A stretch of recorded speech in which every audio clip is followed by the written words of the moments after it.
The morning of the sale, there were 11 geese nobody wanted. They stood in the back pen behind Hadley's feed and livestock auction in a loose, uneven cluster, the way birds do when they have given up expecting anything from the day. One had a wing that hung a little low. One walked with a list that put its left shoulder always slightly ahead of its right.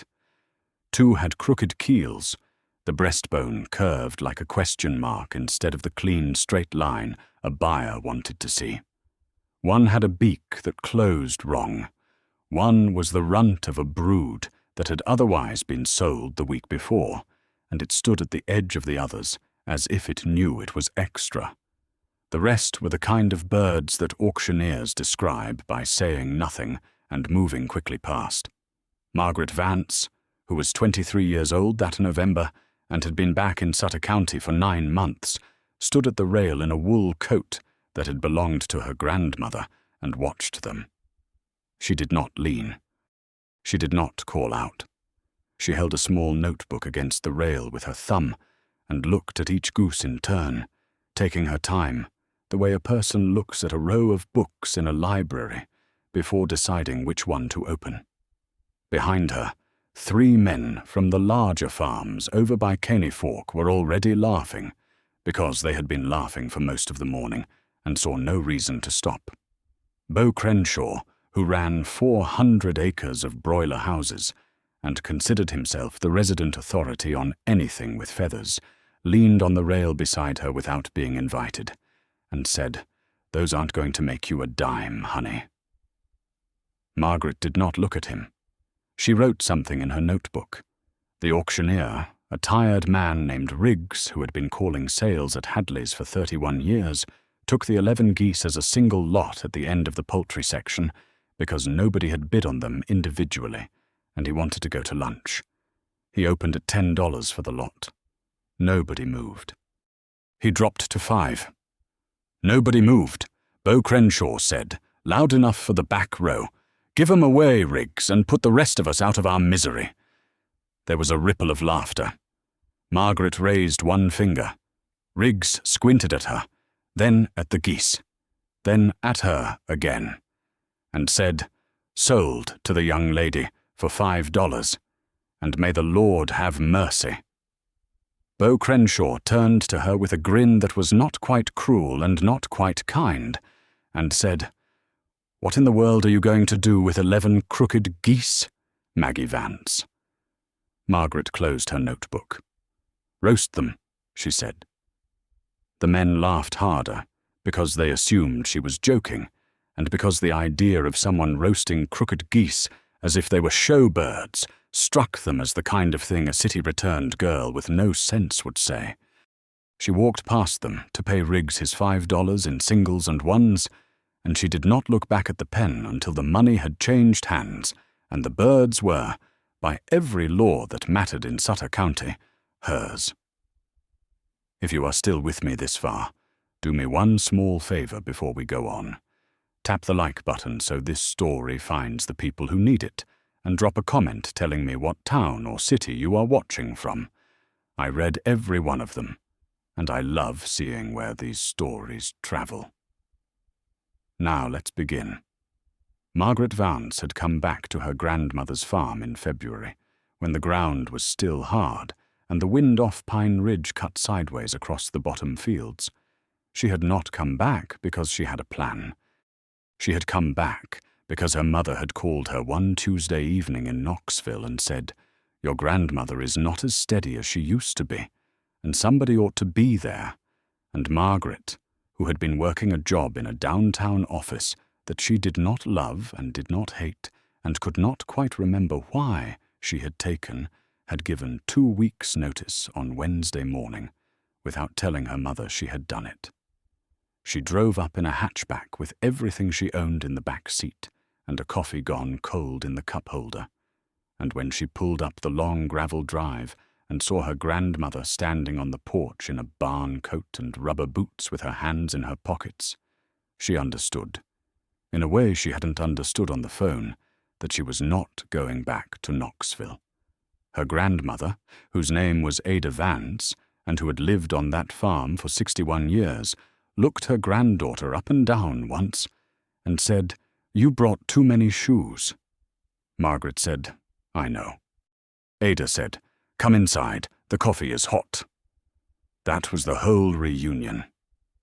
The farm sat on 94 acres, along a slow bend of the Hollow Creek, with a 2-story farmhouse built in 1908 by Margaret's great-grandfather, a pole barn that leaned eastward a little more every year, a smokehouse that had not been used in 2 decades, but still smelled faintly of hickory if you stood inside it on a warm day, and a brick-lined outdoor bake-oven set into the side of the kitchen garden wall that Margaret had played near as a child without ever asking what it was for.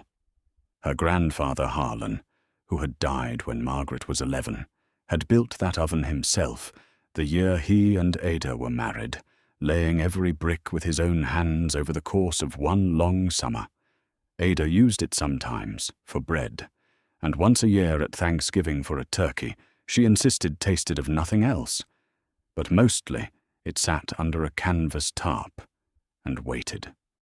The farm had once been a working place, with cattle and pigs and a flock of geese that Ada's mother-in-law had kept for 40 years, but by the time Margaret arrived in February, it was mostly quiet. Ada kept a dozen laying hens, a vegetable garden that she still worked herself, and an old border collie named Pete, who slept under the kitchen table and dreamed audibly. The fields were leased to a neighbor who ran cattle on them for a check that arrived twice a year and was not large. Margaret spent her first month doing nothing in particular. She fixed a gate.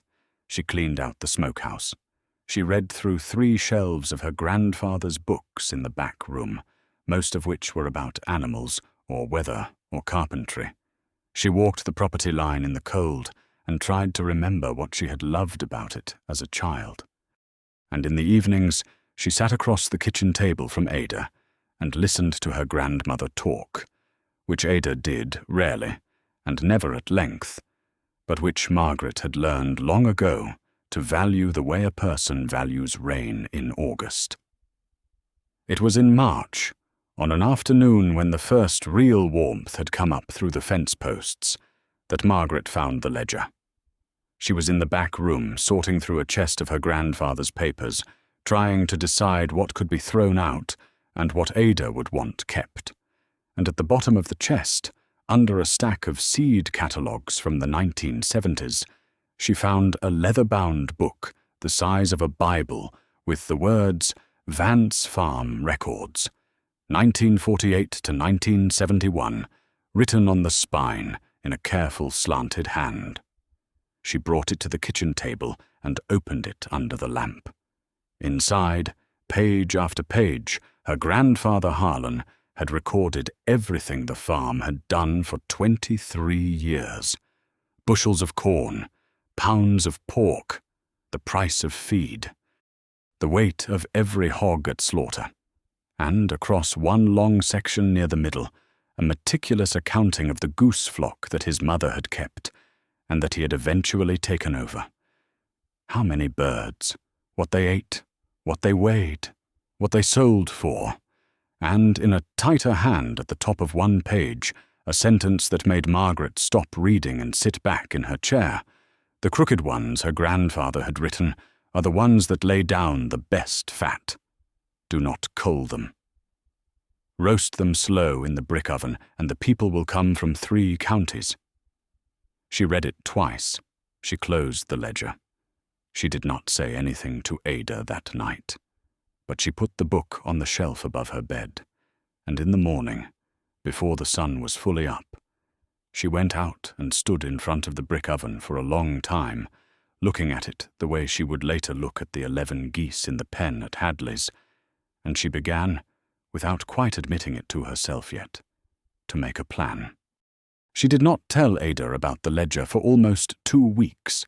She wanted to be sure of what she had read, and she wanted to walk around with the idea inside her for a while before letting it out into the air, because she knew that ideas, when spoken too early, tend to come back smaller than they went out. In the meantime, she read the rest of the ledger twice through, and she read her grandfather's other books, the ones about poultry and about cooking with fire, and she went down to the county extension office in Mercerville and asked the agent there, a woman named Linda Pruitt, who had been in the job for 19 years, what she knew about heritage geese and slow roasting. Linda Pruitt looked at her over her reading glasses and said, "Not much, honey. Nobody around here raises geese for meat anymore. It's all chicken now." And Margaret thanked her and went home.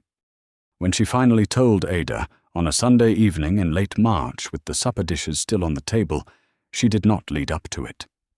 She simply said, "Grandpa wrote in his ledger that the crooked geese are the best for roasting in the brick oven." Ada, who had been folding a dish towel, stopped folding. She set the towel down. She said, "He used to do that at Christmas." Margaret said, "Do what?" Ada said, "Roast geese for the neighbors. He would do 5 or 6 in the brick oven on Christmas Eve, and people would drive over from Poke Hollow and Brushy Gap to pick them up." She paused. She said, "I had forgotten."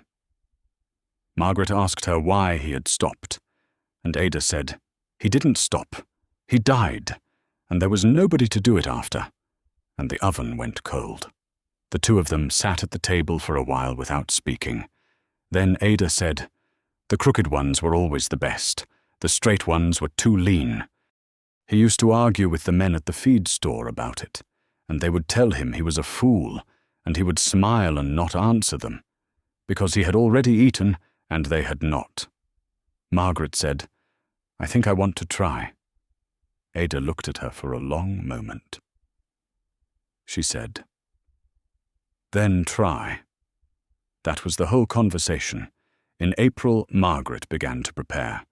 She did not buy any geese yet, because she was not ready, and because she had learned from her grandfather's ledger that geese were not something a person bought and then figured out.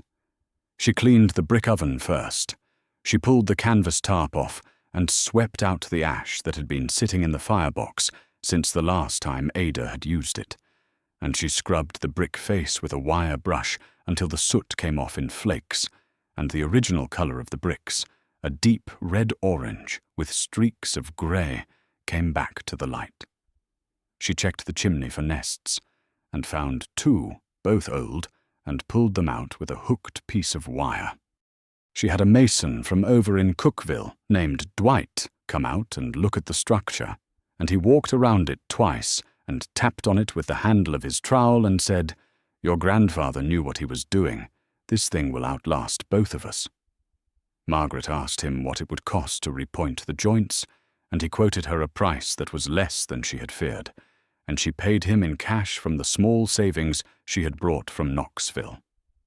While Dwight worked, Margaret went down to the pole barn and cleared out the old goose pen that had not held a bird in 15 years.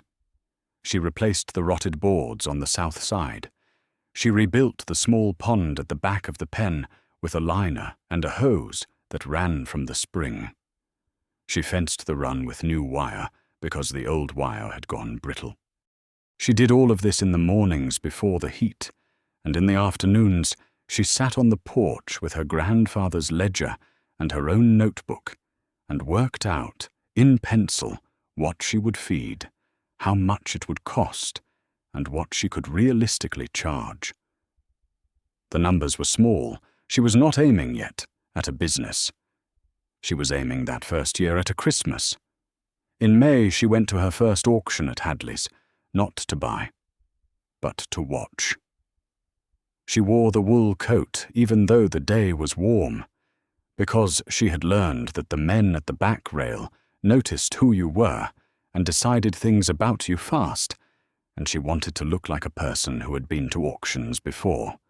She sat in the third row and watched the poultry section and made notes. She watched what sold and what didn't. She watched which birds the buyers crowded around and which ones they walked past with their hands in their pockets. She paid particular attention to the geese, of which there were not many, and she noticed something her grandfather's ledger had prepared her to see. Every time a crooked or oddly built goose came through the ring, the buyers turned away, and the bird either went unsold or went for almost nothing to a man who was clearly buying it for his dogs. She wrote this down. She went back in June and watched again. She went back in July.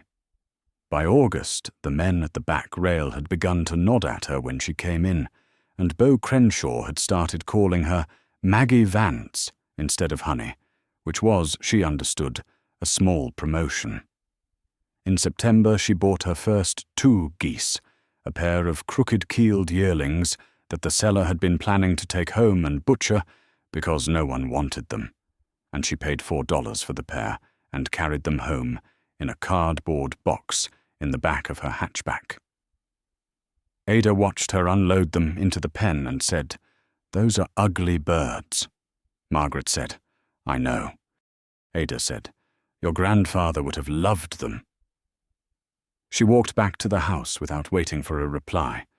By October, Margaret had 7 geese. By the first week of November, she had 9. The 11 she bought at Hadley's that morning in mid-November brought her flock to 20, which was more than she had originally planned, and exactly as many as she could feed through to Christmas without buying additional grain. She had chosen each bird the same way. She had stood at the rail in silence, watched them move, looked for the ones the other buyers had dismissed, and bid only when the price had collapsed to nothing. She kept a page in her notebook for each goose, with a small sketch and a note about its particular crookedness, because her grandfather's ledger had taught her that no 2 birds fattened quite the same, and a person who wanted to roast them well needed to know each one. She did not name them. She held that line. She almost held that line. By the end of November there was one, a small grey gander with a wing that hung a little low and a tendency to follow her along the fence whenever she came out to the pen, that she had started, privately, to call Lefty, and she did not tell Ada about it, because she knew what Ada would say.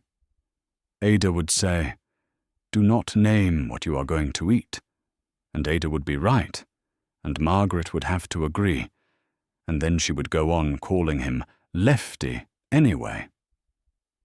She fed the flock a mix her grandfather had specified in the ledger, corn and oats and a little barley, with greens from the garden through the fall, and, once the frost had taken the garden, with cabbages she bought from a woman over in Brushy Gap for almost nothing. The geese grew. They grew in a way she had not quite been prepared for. By the first week of December, the crooked ones, exactly as her grandfather had written, were laying down a deep yellow fat along their backs and under their wings, while the 2 birds in the flock that were straight and proper, which she had bought almost as a control because she wanted to see for herself, stayed lean and ordinary. She weighed each bird every Sunday and wrote the numbers in her notebook. She slept well that month, better than she had slept in Knoxville, and she did not entirely know why. The first goose she roasted alone on a Wednesday in early December, as a test. She killed and dressed the bird herself, slowly, following the steps her grandfather had written, and the steps Oda, sitting on a stool in the kitchen with her hands folded, told her without being asked. She rubbed the bird with salt and let it dry in the cold smokehouse overnight. She fired the brick oven at dawn with seasoned hickory and let it burn down to a steady, even heat, the way her grandfather's notes described, and she put the goose in at mid-morning on a rack over a deep pan that would catch the fat.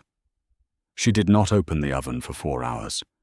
When she finally drew it out, the skin was a deep mahogany color and crackled when she touched it with the back of a spoon, and the fat in the pan was the color of pulled honey and smelled when she lifted the lid, like something she did not have a word for.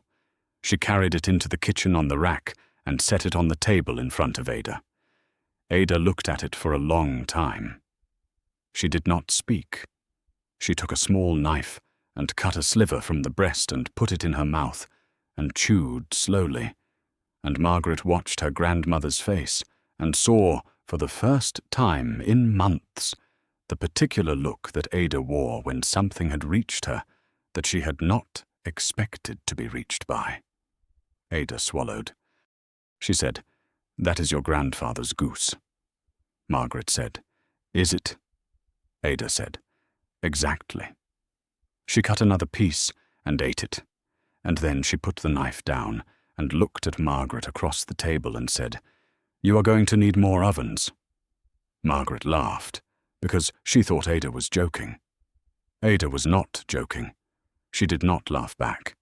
She picked up the knife again and went on eating, and Margaret sat down across from her and ate too, and the two of them finished half the bird between them at one sitting without speaking another word, and when they were done, Ada wiped her mouth with a napkin and said, "Tell people." That was all. Margaret told people carefully. She did not put up a sign. She did not take an advertisement out in the Sutter County Sentinel. She drove into Mercerville on a Friday morning, and she went first to Halloran's general store, because Mrs. Halloran knew everyone in 3 counties and could spread news faster than any newspaper, and she carried in a small covered dish with a portion of the test goose, sliced cold, with a little of the fat congealed beside it. She set it on the counter and said, "Mrs. Halloran, I am roasting geese for Christmas this year in my grandfather's brick oven, and I wanted you to taste one." Mrs. Halloran, who was 68 and had buried 2 husbands and did not waste politeness on anyone, opened the dish and took a piece with her fingers and ate it standing up. She chewed. She swallowed. She said, "Margaret Vance, what did you do to that bird?" Margaret said, "I followed my grandfather's notes." Mrs. Halloran said, "How many do you have?" Margaret said, 20. Mrs. Halloran said, "You will not have 20 by Christmas Eve. You will have none." Margaret said, "I am charging $65 each, dressed and roasted, ready to carry home." Mrs. Halloran did not blink. She said, "You should be charging 80. Margaret said, "This is the first year." Mrs. Halloran said, "Next year then," and reached for the dish to take another piece.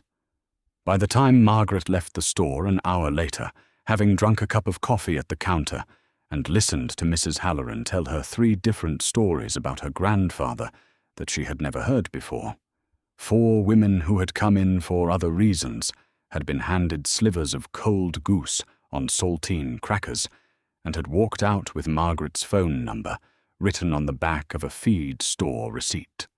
By Sunday afternoon, she had taken 9 orders. By the following Wednesday, she had taken 17. By the 2nd Saturday of December, she had a waiting list, and she had to call 3 people back and tell them gently that she would not have a bird for them this year, and to ask if they would like her to put their name down for next. The men at the feed store heard about it before the 2nd week was out, because in Sutter County, news of that kind travels along the same wires as news of a new baby or a death in the family, and by Thursday morning, Beau Crenshaw was standing at the counter at Hadley's Feed and Seed with a cup of bad coffee in one hand and an opinion in the other.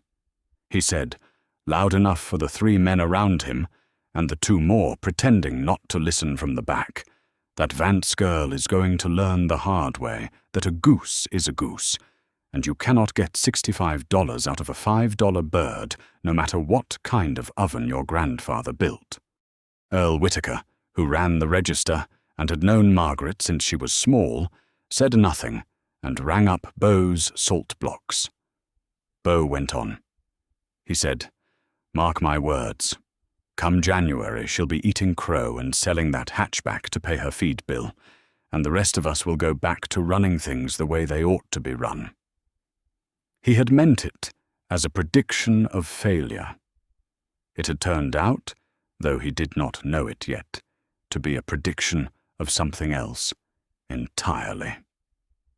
One of the men in the back, a younger farmer named Cole Mathis, who had bought a half-dozen laying hens from Ada Vance 10 years earlier and remembered her kindness, said quietly, "My wife put our name on her list. Bo." Bo turned around. He said, "Your wife did what?" Cole said, "Put our name down. $65. Bo laughed the kind of laugh that is meant to be heard from across a room. He said, "Well, Cole, I hope you enjoy your $65 mistake." Cole did not answer. He paid for his feed and left. Earl Whitaker watched him go, and then looked at Bo Crenshaw for a long moment and said, "You might want to put your name down too, Bo, before there's no list left to be on." Bo did not put his name down. He went home and told his wife about the foolishness of it. And his wife, who had heard about the goose from her sister, who had heard about it from Mrs. Halloran, listened without comment, and then went into the kitchen and called Margaret Vance, and put their name on the list under her own maiden name, which was Bo had never bothered to learn. The work in those last 2 weeks before Christmas became the kind of work that does not leave room for thought. Margaret rose at 4 every morning and fired the brick oven by lantern light, because she had figured out, through her first 3 test runs, that she could roast 3 geese at a time if she arranged them carefully on the long rack her grandfather had built, and that the oven held its heat well enough through the day to do 2 full cycles before the fire needed rebuilding. Ada, who had not done early morning kitchen work in 5 years, got up with her without being asked, and made coffee and biscuits, and sat at the kitchen window, watching the smoke rise from the oven's chimney against the dark. They did not talk much in those mornings. There was nothing to say that the work was not already saying. Margaret dressed each goose the evening before, salted it, hung it in the cold smokehouse overnight, and brought it out at first light to come to room temperature before it went into the oven.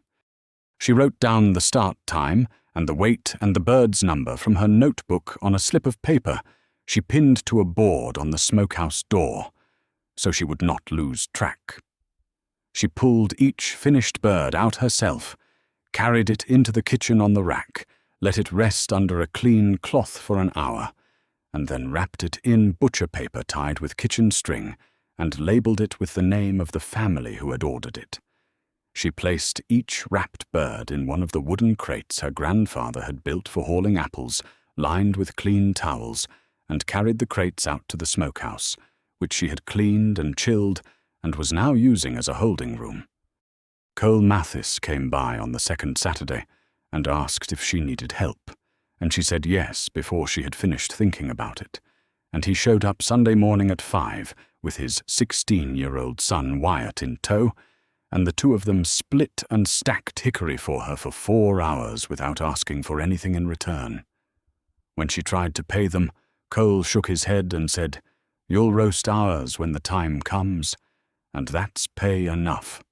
Wyatt, who was quiet the way boys of 16 are quiet when they have been raised right, came back on his own the following Wednesday after school and asked if she needed more wood split, and she said yes again, and he came every afternoon after that until Christmas. Word kept moving. The clerk at the Shell station out on Route 9, a woman named Renee, who knew everyone who passed through Sutter County in either direction, started telling truck drivers about the Vance geese, and 2 of them, men who hauled produce up to Knoxville and down to Chattanooga, called and ordered birds to take home to their own families 3 states away, and Margaret had to tell them, regretfully, that she couldn't ship and couldn't hold past Christmas Eve, but that if they were passing through on the 23rd or 24th, she would have their birds ready. Both of them rerouted their runs to come through Mercerville on the 23rd.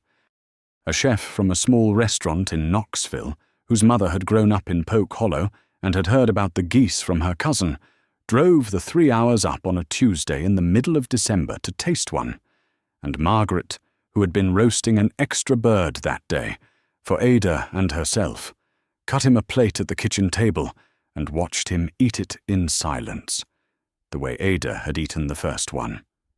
When he was done, he set down his fork and said, "I would like to buy 4 for Christmas Eve service, and I will pay you $80 apiece, and I will drive up here myself to get them." Margaret said, "I am only charging $65. He said, "I know what you are charging, and I am telling you what they are worth."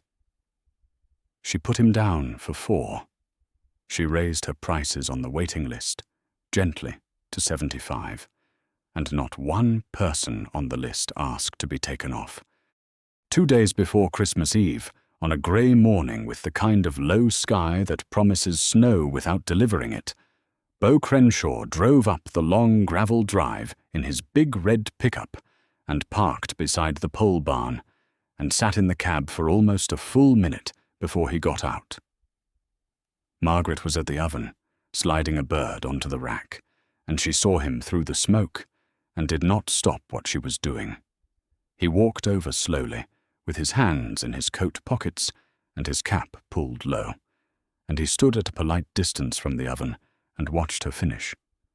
When she had closed the iron door and set the latch, he turned to her and said, "Maggie."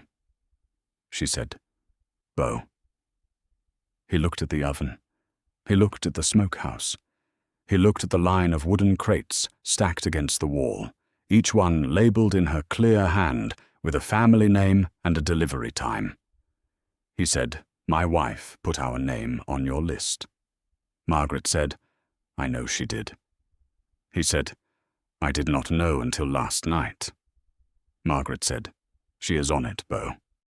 You'll have your bird on the 24th at 2 o'clock. He nodded. He did not speak for a while.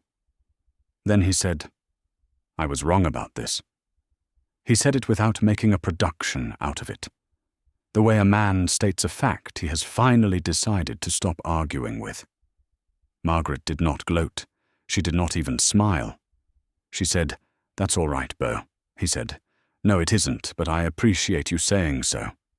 He looked at the oven again. He said, "Your grandfather built that." Margaret said, "In 1952. Beau nodded slowly.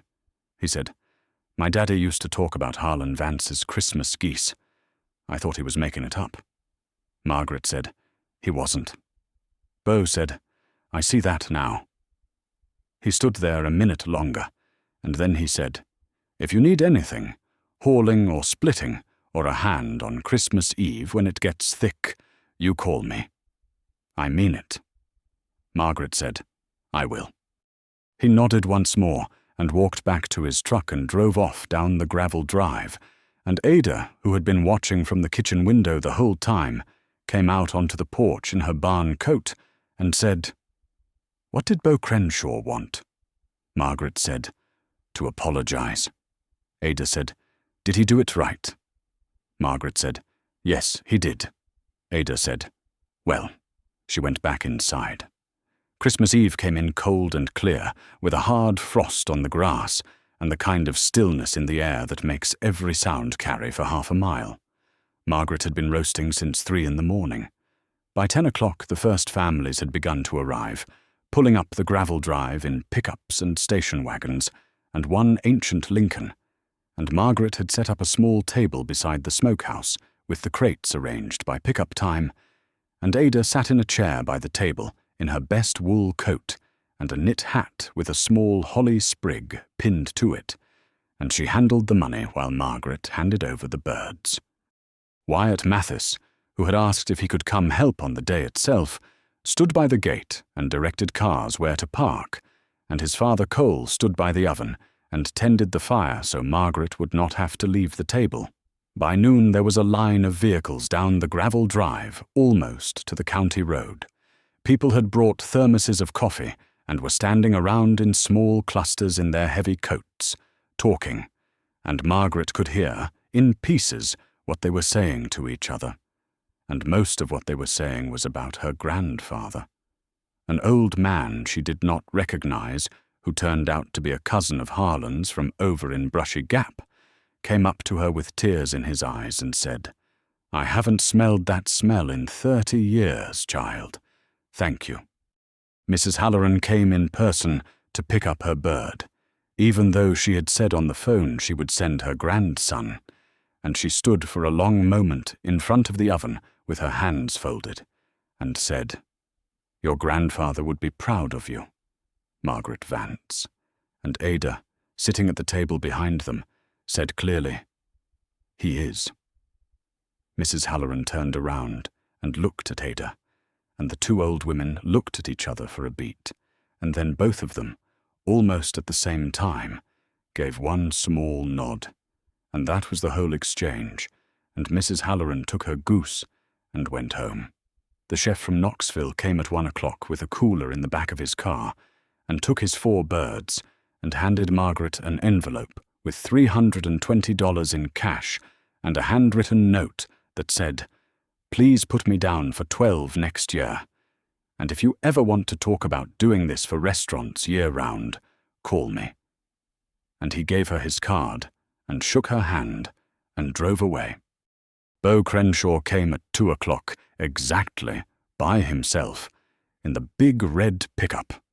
He got out and walked up to the table and took off his cap and said, "Ma'am," to Ada, and Ada said, "Beau," and handed him his bird wrapped in butcher paper, and he paid in cash and tucked the change into the donation jar that Wyatt had set on the table for the volunteer fire department.